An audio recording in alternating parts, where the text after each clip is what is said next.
Darby's translation 1890. John 13. Now before the feast of the Passover, Jesus, knowing that his hour had come that he should depart out of this world to the Father, having loved his own who were in the world, loved them to the end. And during supper, the devil having already put it into the heart of Judas son of Simon Iscariot, that he should deliver him up, Jesus, knowing that the Father had given him all things into his hands, and that he came out from God and was going to God, rises from supper and lays aside his garments, and having taken a linen towel he girded himself, then he pours water into the wash-hand basin, and began to wash the feet of the disciples, and to wipe them with the linen towel with which he was girded. He comes therefore to Simon Peter, and he says to him, Lord, dost thou wash my feet? Jesus answered and said to him, What I do thou dost not know now, but thou shalt know hereafter. Peter says to him, Thou shalt never wash my feet. Jesus answered him, Unless I wash thee, thou hast not part with me. Simon Peter says to him, Lord, not my feet only, but also my hands and my head. Jesus says to him, He that is washed all over needs not to wash save his feet, but is wholly clean, and ye are clean, but not all. For he knew him that delivered him up. On account of this he said, Ye are not all clean. When therefore he had washed their feet, and taken his garments, having sat down again, he said to them, Do ye know what I have done to you? Ye call me the teacher and the Lord, and ye say well, for I am so.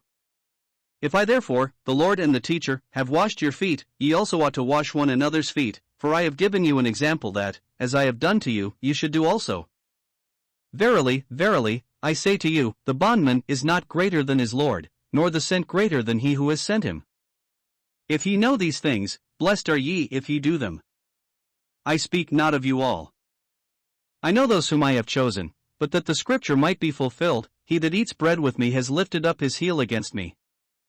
I tell you it now before it happens, that when it happens, ye may believe that I am he.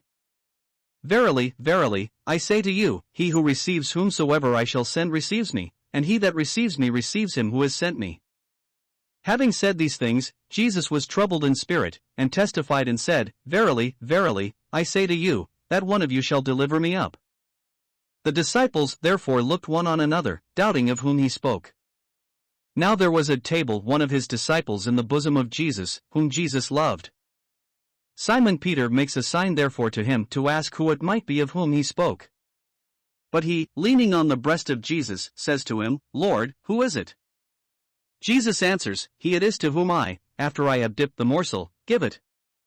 And having dipped the morsel, he gives it to Judas son of Simon Iscariot. And, after the morsel, then entered Satan into him. Jesus therefore says to him, What thou doest, do quickly. But none of those at table knew why he said this to him, for some supposed, because Judas had the bag, that Jesus was saying to him, By the things of which we have need for the feast, or that he should give something to the poor. Having therefore received the morsel, he went out immediately, and it was night. When therefore he was gone out, Jesus says, Now is the Son of Man glorified, and God is glorified in him. If God be glorified in him, God also shall glorify him in himself, and shall glorify him immediately. Children, yet a little while I am with you. Ye shall seek me, and, as I said to the Jews, Where I go ye cannot come, I say to you also now. A new commandment I give to you, that ye love one another, as I have loved you, that ye also love one another. By this shall all know that ye are disciples of mine, if ye have love amongst yourselves. Simon Peter says to him, Lord, where goest thou? Jesus answered him, Where I go thou canst not follow me now, but thou shalt follow me after. Peter says to him, Lord, why cannot I follow thee now? I will lay down my life for thee. Jesus answers, Thou wilt lay down thy life for me.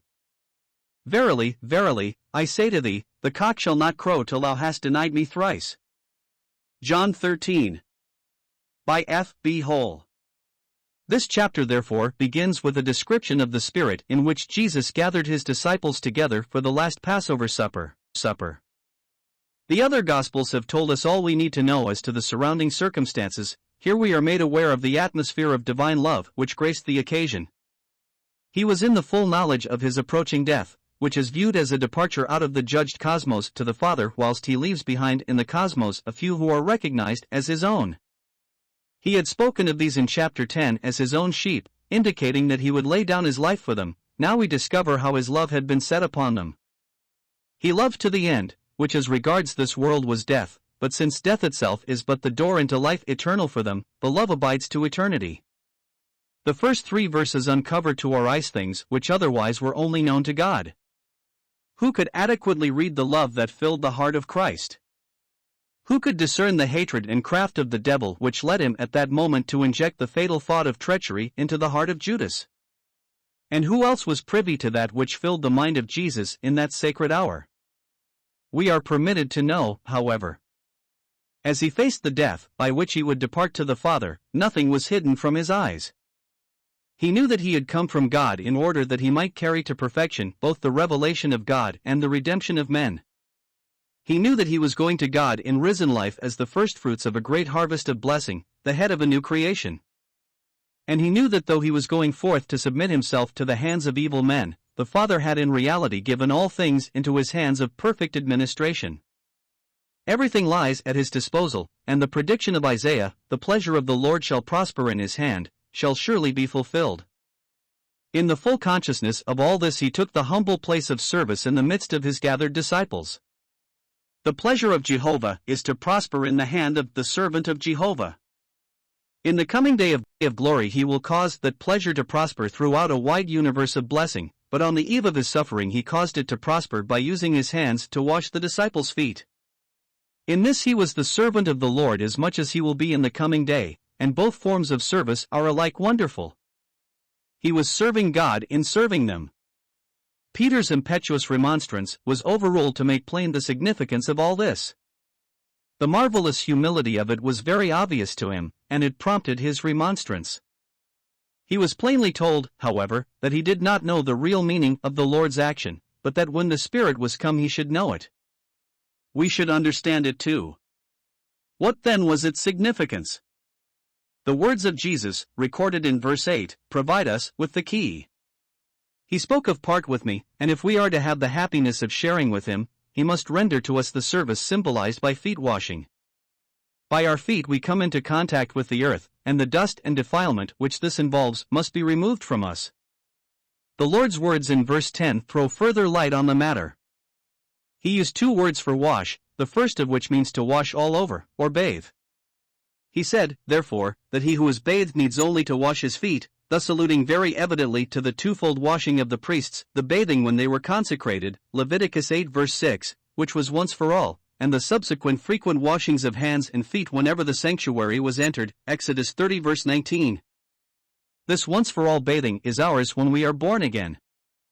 We are then born of water and the Spirit, and so, after reminding the Corinthians of the evils in which once they had been sunk, Paul could write to them, "But ye are washed, even though they were still mainly of a carnal mind."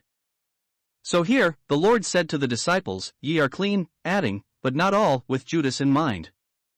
In spite of all his profession, no new birth had ever reached Judas. This symbolic action of the Lord, together with his explanatory words, was the suited prelude to the marvelous chapters that follow. His communications to the disciples in John 14-16, so to speak, introduced them into the sanctuary, while in John 17 we see him going alone into the holiest of all. When his death was accomplished and, having gone up on high, the Holy Ghost was given, we find that boldness to enter the holiest is the common privilege of believers. But whether it was the disciples then, or ourselves today, this cleansing from the defilement of earth is needed, in addition to the new birth, if there is to be the enjoyment of part with him in the sanctuary of God's presence. This gracious service is still rendered to us by the Lord himself just as we need it. It is part of his work as our high priest and advocate on high. Yet he is our Lord and Master, and therefore an example to us that we should follow his steps in this. The Word is the great cleansing agent, as Psalm 119 verse 9 has told us. It requires, we believe, more divinely given skill to use it as cleansing water than as a shining light or a cutting sword. If we acquire this skill and exercise it in our intercourse with saints, we shall be happy indeed. It is easier to gain knowledge about this thing than to do it, as verse 17 indicates. Doing it, we should be restored and refreshed.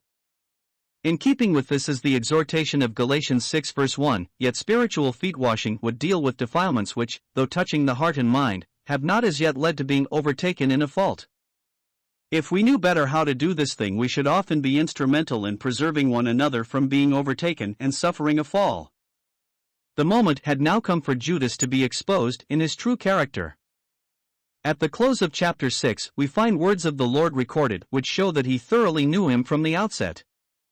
In his choice of the disciples, he acted with divine foreknowledge, and Judas was the man to fulfill the prediction of Psalm 41 verse 9.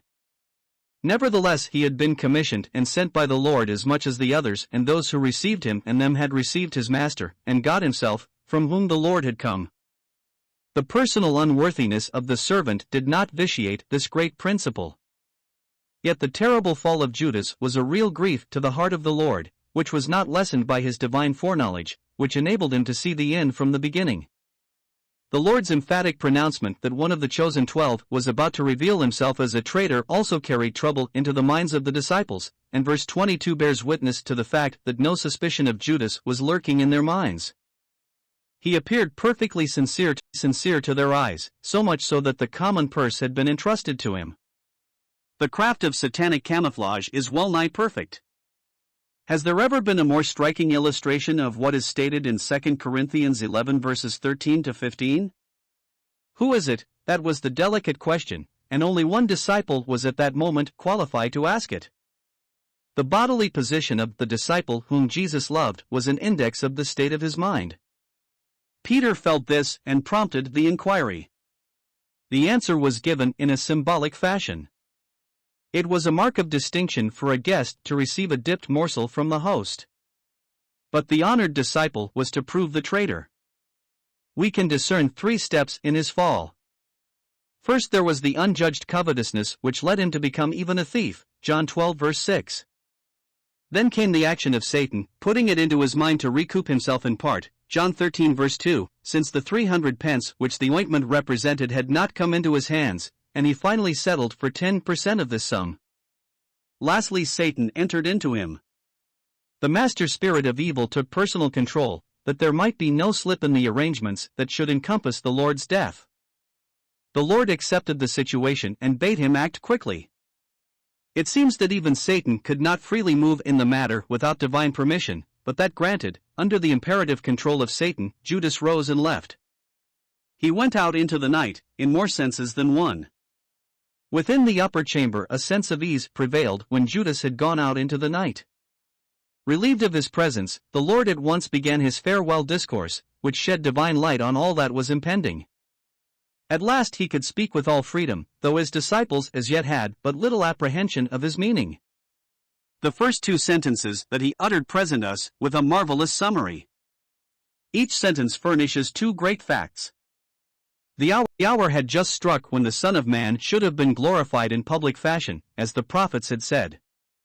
Instead of that, he was on the point of going into death.